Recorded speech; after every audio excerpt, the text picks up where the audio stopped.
Hello students, आज हम लोग class 10 real number chapter 1 NCERT exercise 1.2 के क्वेश्चन नंबर 4, 5, 6, 7 इस 4 क्वेश्चंस को इसमें डिस्कस करने चाह रहे हैं। ओके, और अगर इसके पहले का कोई 1, 2, 3 क्वेश्चंस को अगर आपको समझने हैं तो आप इसके प्रीवियस वीडियो को जो आप प्ले लिस्ट में जाकर चेक कर सकते हैं, वहाँ से फिर जो आप इनको देख लें ताकि आपको समझ में आ जाए एक्चुअली है क्या।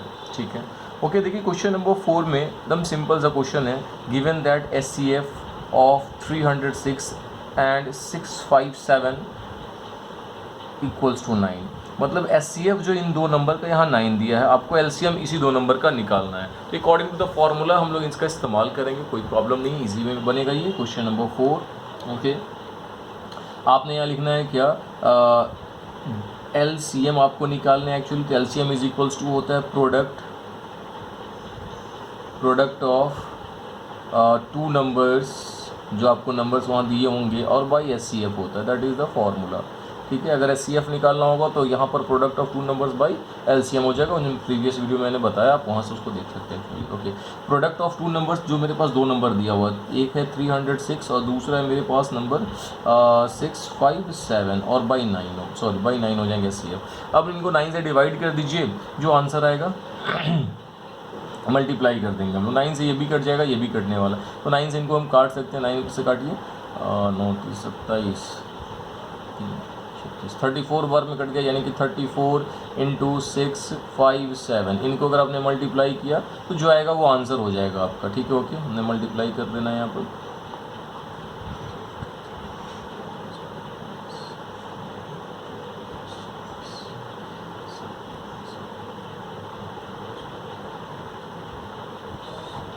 एट 3 3 2 2, यानी आपके पास वैल्यू आ गया 22338। ठीक है, that is the LCM of that number. Okay, तो कोई गल नहीं है, बहुत ज़्यादा टफ क्वेश्चन नहीं था, आसान सा क्वेश्चन था, इजी वे में आपने इसको कर लिया। आई थिंक आपको समझ में आ गया हो।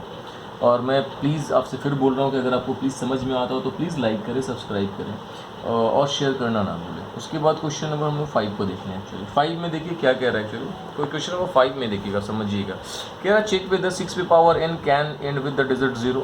मतलब आपको बताने क्या 6n, अगर आपने नंबर कोई, मतलब 6 का फॉर्मेट वो होना चाहिए, power n that is a natural number, यहाँ दे रखा है n is a natural number.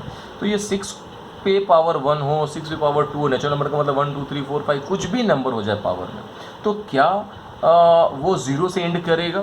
तो भाई देखिए, 0 से एंड करने के लिए उसको 10 का फैक्टर होना चाहिए, मतलब 2 और 5 दोनों का वो फैक्टर होना चाहिए।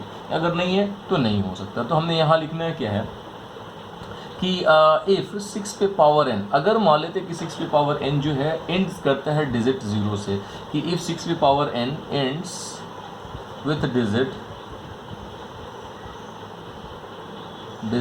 0, अगर वो 0 से एंड करता है तो it must have factor 2 and 5। ठीक है, 2 और 5 दोनों उसका फैक्टर होना चाहिए, तभी वो 0 से एंड करेगा। जैसे मान लो आपने लिखा 10, अगर मैंने एक 10 नंबर लिया, भाई ये 2 से भी जाएगा और 5 से भी जाने वाला। 20 लिया, देखो लास्ट में 0 है, तो ये 2 से भी जाएगा और 5 से भी जाएगा, इसके अलावा भी जाएगा, बट मुझे 2 और 5 से ही चाहिए, ये कंफर्म होना चाहिए, नहीं होगा तो नहीं हो सकता। बट हमने यहाँ देखा क्या कि बट अगर आपने यहाँ पर 6 पे पावर n को अगर आपने तोड़ा तो क्या लिखेंगे आप, 2 × 3 पे पावर n। इसमें तो 5 है ही नहीं एक्चुअली, इसमें क्या है 2 और 3, यानी आपको मालूम चला कि 6 पे पावर n जो है ओनली 2 फैक्टर्स इनके पास है। तो अब यहाँ से आप क्या लिख सकते हैं, आप लिख सकते हैं क्या, it shows that only 2 and 3 are the factor, है ना, या फैक्टर के प्राइम फैक्टर यहाँ पर यूज़ कर लीजिएगा और बेहतर हो जाएगा, प्राइम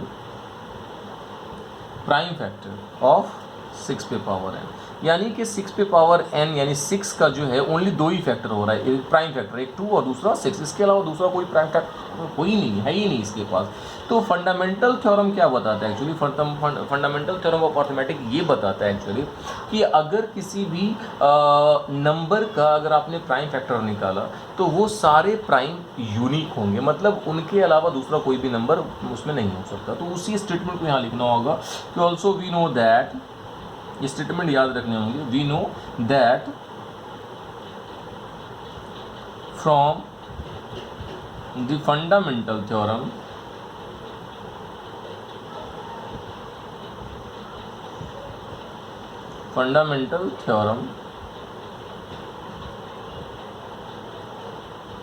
of arithmetic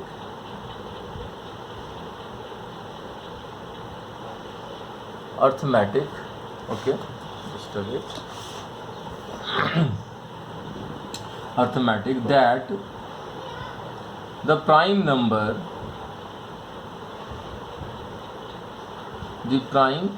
या prime factorization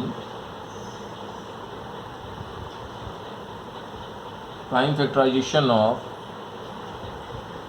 each number is unique,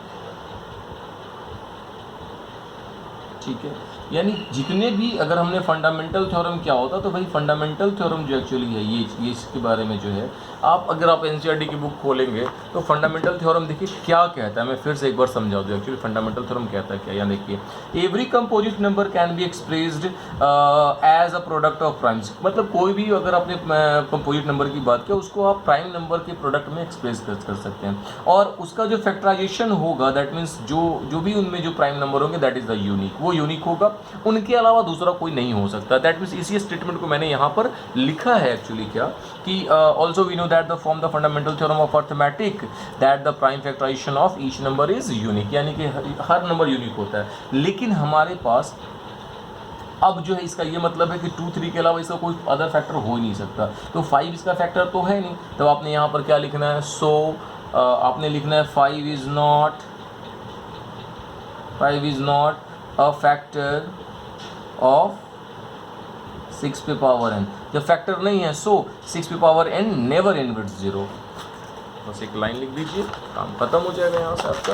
यहाँ से आपको क्या लिखने हैं एक्चुअली, तो लास्ट लाइन में आपको क्या लिख देना है, आपको लिखना है यहाँ से हेंस 6 पे power n never and with digit 0। Okay, issue हो गया, यही कर रहे थे और कुछ इसमें एक्स्ट्रा करना है नहीं। अब रहा इसमें क्वेश्चन नंबर 6 की अगर हम बात करते हैं, देखिए क्वेश्चन नंबर 6 में कहता है क्या, explain that number and that number are composite, यानी आपको एक्सप्लेन करना है कि ये दोनों कंपोजिट नंबर हैं। तो देखिए भाई 6 में 2 क्वेश्चन है, मैं एक बता दे रहा हूँ 6 का। सपोज करो फर्स्ट की बात कर रहा हूँ, मेरे पास है 7 इंटू 11 इंटू 13 और प्लस 13, और आपको एक्सप्लेन करना that is the composite number. तो आप कैसे करेंगे एक्सप्लेनेशन, देखिए एक्सप्लेनेशन करने के लिए मुझे क्या होगा, कंपोजिट नंबर की बात करते हैं। कंपोजिट नंबर क्या होता है, जिसके मोर देन 2 फैक्टर्स होते हैं, इनमें मुझे 2 फैक्टर्स लेकर आना। देखिए इन दोनों में अगर ये पूरा मल्टीप्लाई है, मतलब यहाँ से यहाँ एक टर्म है और ये दूसरा टर्म है, इन दोनों में कॉमन आपको दिख रहा होगा 13, यस नो। देखिए यहाँ 13 और यहाँ 13 कॉमन निकाल लिया आपने, तो यहाँ क्या बचा 7 इंटू 11 इंटू 1 बचा, यस नो, और प्लस यहाँ 1 बचेगा क्योंकि 13 बाहर निकल गया। तो मेरे पास जो वैल्यू हो गया वो 13, ये आपने मल्टीप्लाई करना है तो 17, 7 प्लस 1 होगा, यानी आप लिखेंगे 13 इंटू 78 का अगर आपने प्राइम फैक्टर निकाला तो एक्चुअली आपके पास बहुत सारे नंबर आ जाएंगे। 2 से लगाइए, 2 3 6, 2 9 18, फिर आपने यहाँ से 3 से लगाए 39, यानी मेरे पास जो नंबर आ गया, देखिए कितने 13, एक 13 यहाँ एक 13 यहाँ, तो यानी 13 का स्क्वायर इंटू 2 इंटू 3, यानी आप देख सकते हो कि इस नंबर के जो फैक्टर हैं वो 2 से ज़्यादा हो गए, 13 हो गए, 2 हो गए, 3 हो गए, that means it is a composite number. यहाँ क्या लिखना है, it has more than 2 factors, so it is a composite number। ये आपका क्या हो जाएगा, कंपोजिट नंबर हो जाएगा। ओके, बस इतना ही करना। और ये बहुत इंपॉर्टेंट है, बोर्ड में आता ही आता है। ये जरूरी है कि यही क्वेश्चन हो, डेटा चेंज हो सकता है, बट क्वेश्चंस ऐसा पूछा जाता है 1 मार्क्स में। तो सेकंड नंबर आप बना लेंगे, कोई गल नहीं है, इजी वे में बन जाएगा। इसके बाद question number 7 and last question of the exercise.